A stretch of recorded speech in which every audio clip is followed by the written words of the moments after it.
युद्ध नहीं जिनके जीवन में वो भी बड़े अभागे होंगे, और या तो प्रण को तोड़ा होगा या फिर रण से भागे होंगे। कुछ तो लोग कहेंगे, लोगों का काम है कहना, और चुनाव का टाइम चल रहा है तो हमें सुनना ही पड़ेगा लोगों की बातों।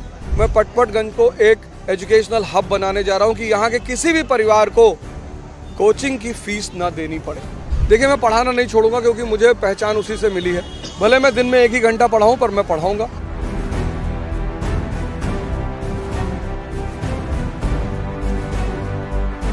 यदा यदा हि धर्मस्य। हमारे साथ है अवध ओझा। किसी परिचय के मोहताज नहीं है, यूपीएससी में बच्चों को तैयारी कराते थे। अब इनकी नई पहचान है, पटपटगंज विधानसभा से आम आदमी पार्टी के कैंडिडेट हैं। पार्टी में आप शामिल हुए, सीधे चुनावी मैदान में कूद गए। युद्ध नहीं जिनके जीवन में वो भी बड़े अभागे होंगे, और या तो प्रण को तोड़ा होगा या फिर रण से भागे होंगे। तो अपने जीवन का एक बहुत बड़ा अनुभव लेने के बाद कि शिक्षा है क्या और शिक्षा की भूमिका क्या है, आज मैं बाबा साहब अम्बेडकर की प्रतिमा का अनावरण करने भी आया हूँ। और ज्ञान ने ही व्यक्ति के जीवन को बदला है। तो अभी तक वो अनुभव जो सीमित था, कुछ बच्चों तक था, क्लासरूम तक था, अब मैं उस ज्ञान को, उस अनुभव को उस पूरे देश के साथ बांटना चाहता हूँ। अवध जी, पटपटगंज ही आपने क्यों चुना? क्या पार्टी ने कहा कि पटपटगंज से चुनाव लड़ना है या आपने खुद तय किया? नहीं, मैंने खुद तय किया, क्योंकि मेरा घर यहीं पर है, E40 अम्बेडकर पार्क, ठीक इसी सामने। वो आप मेरा घर देख सकते हैं, सामने है। और चूंकि मेरे बहुत सारे लोग, मेरे दोस्त यहाँ पर रहते, और शुरुआती दिनों में जब मैं दिल्ली आया तो यहीं रहा करता था, 7-8 महीने मैं यहीं पे ही था। तो इसलिए मुझे बड़ी सुविधा थी यहाँ के समाज को, यहाँ के लोगों को, चूँकि पहले से मैं जानता था, इसलिए मैंने इस जगह को चुना है। पटपटगंज बहुत हाई प्रोफाइल सीट रही है। मनीष सिसोदिया डिप्टी सीएम रहे हैं वहाँ पर, 3 बार उन्होंने लगातार यहाँ पर रहे हैं। इस बार उन्होंने सीट ये छोड़ दी। छोड़ी नहीं, मुझे दी है। उन्होंने सीट को छोड़ा नहीं है, उन्होंने सीट को मुझे दिया है। और चूंकि वो भी शिक्षा से जुड़े हुए थे और मुझे भी शिक्षा के क्षेत्र में आगे काम करना था, इसलिए मैंने निवेदन करके ये सीट उनसे ली है। मनीष सिसोदिया जो शिक्षा के क्षेत्र में बहुत दिल्ली में लंबा चौड़ा उन्होंने काम किया, बच्चों को स्कूल को लेकर कई सारे आरोप भी लगे मनीष सिसोदिया को लेकर। एक आरोप यह भी है कि मनीष सिसोदिया को लगा कि सीट कमज़ोर पड़ रही है, इस वजह से आपके ये इतने लोग आपको दिखाई पड़ रहे हैं मेरे साथ खड़े हुए, सीट कमज़ोर वाले लोग हैं। अगर मैं अकेले खड़ा होता और आप मुझसे सवाल करते तो मैं उसका जवाब भी देता।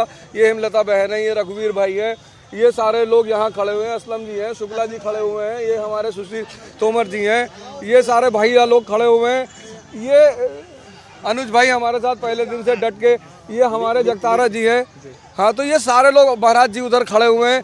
तो ये सारे लोग पहले दिन से, मतलब कोई भी आता, आम आदमी पार्टी की तरफ से कोई भी आता, हम कहीं से भी बुला लेते किसी को, ये सारे हमारे जो कार्यकर्ता हैं और आंदोलन के समय के कार्यकर्ता हैं, उनको पार्टी से ज़्यादा मतलब है, जिन्होंने इस पार्टी को जन्म दिया है। फासला जो है पिछली बार बहुत कम रहा था बीजेपी और आपकी बात का, करीब 3000 का। मैच में ऐसा अक्सर होता है, मैच जब होता है तो ऐसा कभी कभी मैच टाई भी हो जाता है, लेकिन जीत को ही असली चीज़ मानी जाती है। तो फासला कुछ भी हो, जब गेम में वर्ल्ड कप जो जीतेगा वही विजेता है।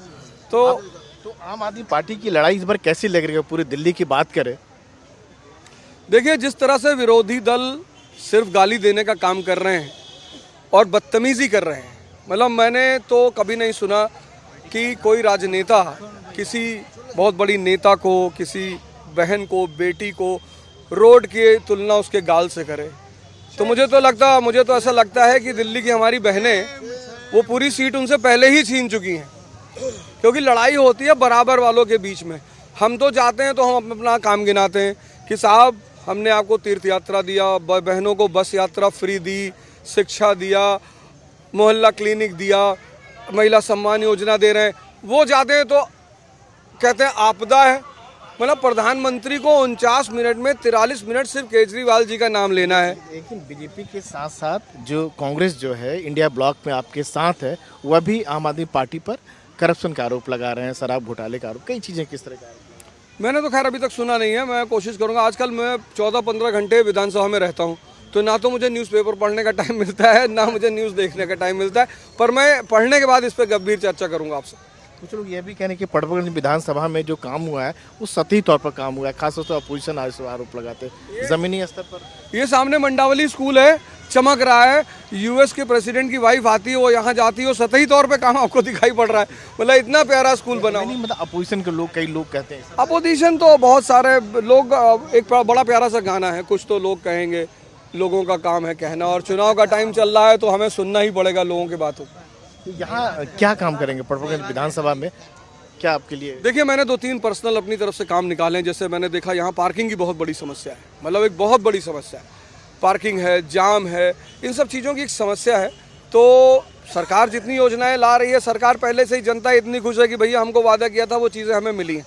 मैं अपनी तरफ से व्यवस्था करूँगा कि जाम किसी तरह से ख़त्म हो और पार्किंग की समस्या दूर हो। और सबसे बड़ी बात, मैं पटपटगंज को एक एजुकेशनल हब बनाने जा रहा हूँ कि यहाँ के किसी भी परिवार को कोचिंग की फीस ना देनी पड़े। मैं जिस दिन इलेक्शन खत्म होगा उसके ठीक 1 हफ्ते के बाद एक सेंटर यहाँ लॉन्च करने जा रहा हूँ।